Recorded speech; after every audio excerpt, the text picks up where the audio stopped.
A man who once stood on the stage to receive the most prestigious Oscar award had been forced to sell his own dog just to afford food. A heartthrob who once made thousands of girls scream his name now walks down Hollywood Boulevard in worn-out shoes unnoticed by anyone. A former child star who once appeared on millions of screens now sleeps in an old car parked beside the very star that bears his name on the sidewalk.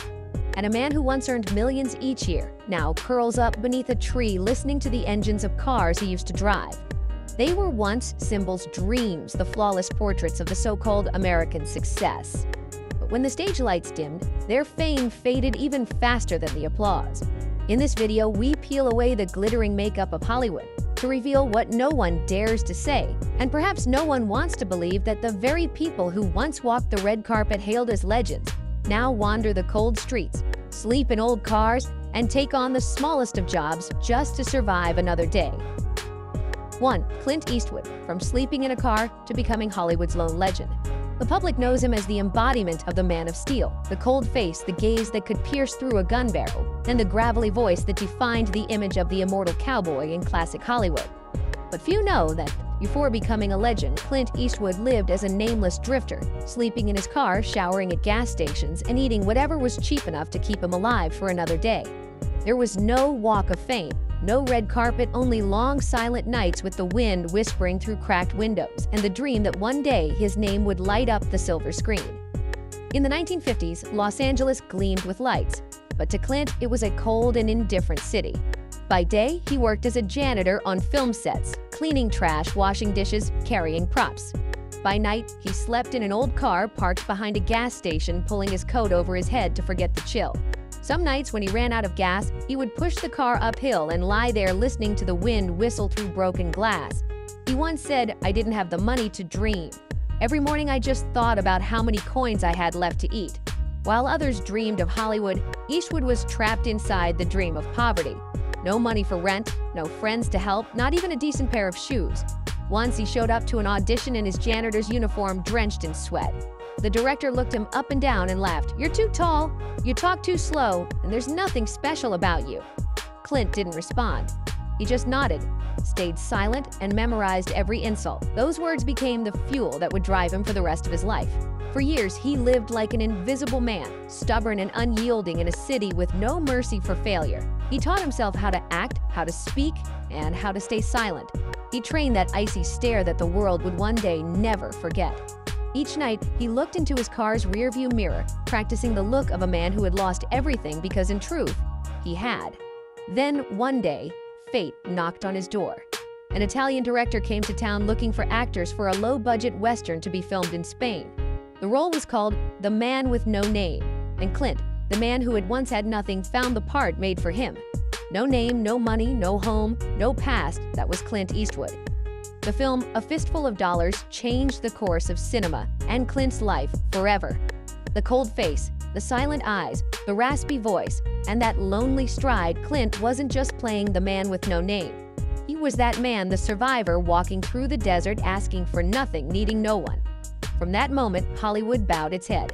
The man who once slept in a car now stood on the red carpet. The one who had been mocked now became the symbol of resilience. But Clint never forgot where he came from. While other stars drowned in alcohol, parties, and fame, he chose simplicity and solitude, living far from the spotlight. He directed his own films, produced quietly, and never chased scandals or publicity, just movies and truth. Someone once said, "If Hollywood is a storm, Clint Eastwood is the only man who learned how to walk through it. Fearless, silent, unshaken. He doesn't need to shout to be heard, nor wave his arms to be seen. He simply stands there silent, and the world goes silent with him." Now, at 95, he still wakes before dawn, still reads scripts, still directs, as if afraid that if he ever stops, the light will fade forever. He wears no crown, sits on no throne, and seeks no praise. Yet he has never lost the one thing that built him, the discipline of a man who once slept in a car, dreaming of having a real roof over his head. Clint Eastwood once had nothing, but with those bare hands, he molded himself into a legend. From a forgotten janitor to the last man standing in a fallen era, he is the proof that true strength is born in silence. And if Clint Eastwood represents the man who rose from nothing to own Hollywood, Then Judy Garland is the tragic reflection of that same dream, a woman who began with $1 million voice, but left this world without a single cent in her pocket. 2. Judy Garland, the $1 million voice who died without a dime. She was once the voice of America, the girl standing beneath the rainbow singing of hope, making the whole world believe that happiness was real. But behind the stage lights and the roaring applause, Judy Garland was just a little girl trapped in a gilded cage with not a penny to her name. Judy stepped onto the stage at the age of 10. Her mother, known as Mama Garland, was also her manager, the one who decided everything: what she ate, what she wore, what she sang, and how much she earned. But Judy never saw a cent of it. Every dollar she made from films, records, and performances was controlled by her mother. The money went towards supporting the family, buying houses, throwing parties, and living lavishly, while Judy, the one who earned it all, didn't even have her own bank account. She worked herself to exhaustion. 18-hour filming days, sleeping pills to quiet her weary body, stimulants to wake up the next morning. The studios kept her on a tight leash, forcing her to maintain the illusion of perfection, the cheerful, energetic girl the world adored. But in truth, she had become a shadow of herself. Hollywood loved Judy, but it did not care for her. People adored her voice, but no one ever asked why there was always a trace of sorrow in her eyes, the sorrow of a child pretending to be happy so that the world could keep smiling. As she grew older, Judy began to realize everything had slipped away. Money gone, youth gone, freedom never hers to begin with. She tried to reclaim her life, but it was too late. The studios cut her contracts, the tabloids hunted her down. Every stumble she made became front-page news. Judy Garland, once the brightest star in Hollywood's sky, was now reduced to headlines: collapsed, addicted, forgotten. But people can take away fame. They can take away money. They cannot take away a voice. Judy kept singing even when she was weak, even when no one paid her what she deserved. She sang in smoky bars, in run-down theaters, places where audiences didn't come to hear music, but to watch a fallen star struggle to survive. Every time she sang, Judy still gave it everything she had.